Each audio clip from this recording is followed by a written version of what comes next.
आप सबका स्वागत है हमारे YouTube channel DK GK GS में। और आज हम बात करने वाले हैं देश के प्रधानमंत्री, भारत के प्रधानमंत्री के बारे में, जो कि भारत के दूसरे प्रधानमंत्री कार्यवाहक के रूप में बने थे।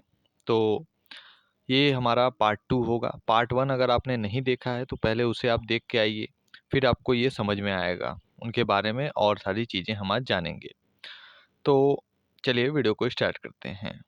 तो पहले मैं आपको बता दूं, थोड़ी सी समरी दे दूं पहली वीडियो की। उसमें मैं क्या बताया था, मैंने पहले वीडियो में बात की थी गुलजारी लाल नंदा जी किस नंबर पे प्रधानमंत्री बने थे। यानी पहले नंबर पे थे पंडित जवाहरलाल नेहरू जी, दूसरे नंबर पे हैं गुलजारी लाल नंदा जी। को इनको हम प्रधानमंत्री तो नहीं मानेंगे, क्योंकि ये सिर्फ कार्यवाहक कार्यवाहक मतलब होता है ये सिर्फ टेम्परेरी पीएम बने थे। यानी एक बार 13 दिनों के लिए बने थे, फिर एक बार 13 दिनों के लिए बने थे।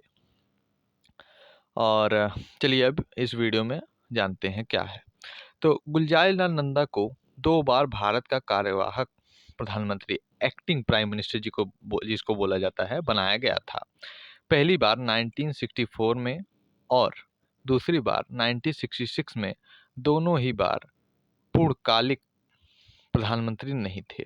यानी कि गुलजारी लाल नंदा जी एक एक्टिंग प्राइम मिनिस्टर, यानी आप सिंपल भाषा में एक टेम्परेरी प्राइम मिनिस्टर आप बोल सकते हैं, जो कि एक मुश्किल वक्त में इन्हें प्राइम मिनिस्टर बनाया जाता था। और ये पहली बार प्रधानमंत्री 1964 में बने थे और दूसरी बार 1966 में। दोनों ही बार इन्हें पूर्णकालिक यानी परमानेंट प्राइम मिनिस्टर नहीं बनाया गया था, बल्कि अंतरिम रूप से इस पद पर नियुक्त किए गए थे।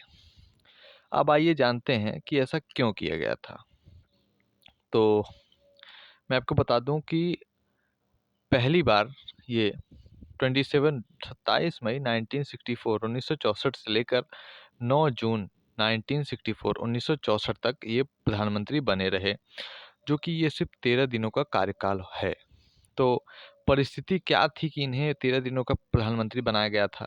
तो परिस्थिति ये थी कि पंडित जवाहरलाल नेहरू का 27 मई 1964 को निधन हो गया था। और ये प्रधानमंत्री गुलजारी लाल नंदा जी थे, ये 27 मई को ही इन्हें प्रधानमंत्री का पद दिया गया था संभालने के लिए। तो पंडित जवाहरलाल जी का नेहरू जी का 27 मई को निधन हो गया था। तो इन्हें नियुक्त किया गया था। उस समय गुलजारी लाल नंदा का गृह मंत्री थे। गुलजारी लाल नंदा उस समय 27 मई को ये गृह मंत्री के पद पे निष्कासित थे। और वह सिस्टम मंत्री भी माने जाते थे। जब तक कांग्रेस पार्टी नया अस्थायी प्रधानमंत्री चुनती, तब तक नंदा को कार्यवाहक प्रधानमंत्री बनाया गया था। यानी कि यहाँ पे बात हो रही है कि यहाँ पे जब पंडित जवाहरलाल नेहरू जी प्रधानमंत्री थे, तो उतने में ही उनके देहांत हो गया था। तो उनके देहांत के समय उनका जब देहांत हो गया, तो जो पार्टी थी कांग्रेस, तो वो उसने डिसाइड किया था कि अगर कोई भी सिचुएशन ऐसी आती है कि हमारा प्रधानमंत्री अगर किसी भी कारण से कुछ हो जाता है उन्हें, तो एक temporary prime minister Gulzari Lal Nanda ji को बनाया जाएगा। और ये पार्टी का ही आदेश होता था। और जब तक हमें नया प्राइम मिनिस्टर चुनती पार्टी, तब तक गुलजारी लाल नंदा जी को ही प्रधानमंत्री के रूप में बनाया जाएगा। और इनको कार्यवाहक प्रधानमंत्री बनाया गया था, अस्थाई पीएम बने।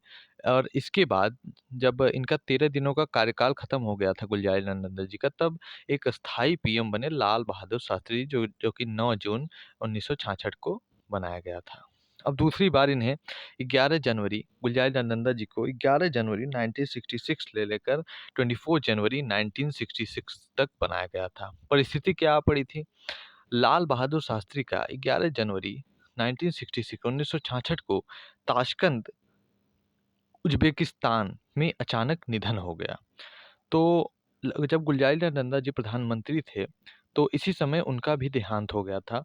तो इन्हें, जो हमारे गुलजारी लाल नंदा जी हैं, उन्हें एक बार फिर वरिष्ठता और अनुभव के आधार पर गुलजारी लाल नंदा को कार्यवाहक प्रधानमंत्री नियुक्त किया गया। एक बार फिर गुलजारी लाल नंदा जी को प्रधानमंत्री के पद पे रखा गया। जब तक कि कांग्रेस नया नेता चुन सके, तब तक इन्हें ही बना के रखा गया। इसके बाद स्थायी पीएम बनी इंदिरा गांधी जी, जो कि 24 जनवरी 1966 तक ये बनी रहीं। और मैं आपको बता दूं, जब इंदिरा गांधी प्रधानमंत्री बनी, इसके पहले जो गुलज़ार नंदा जी 13 दिनों का ही इन्हें कार्यकाल प्राप्त हुआ था प्रधानमंत्री का। तो ये थी कुछ अच्छी बातें। और गुलज़ार नंदा को, एक और बात, गुलज़ार नंदा को प्रधानमंत्री नहीं चुना गया था, बल्कि वे केवल संक्रमण काल में देश को स्थिर नेतृत्व देने के लिए कार्यवाहक प्रधानमंत्री बने थे, बस। तो मिलते हैं अगली वीडियो में। ऐसे ही जानकारी के लिए हमारे YouTube channel DK GK GS को सब्सक्राइब करें।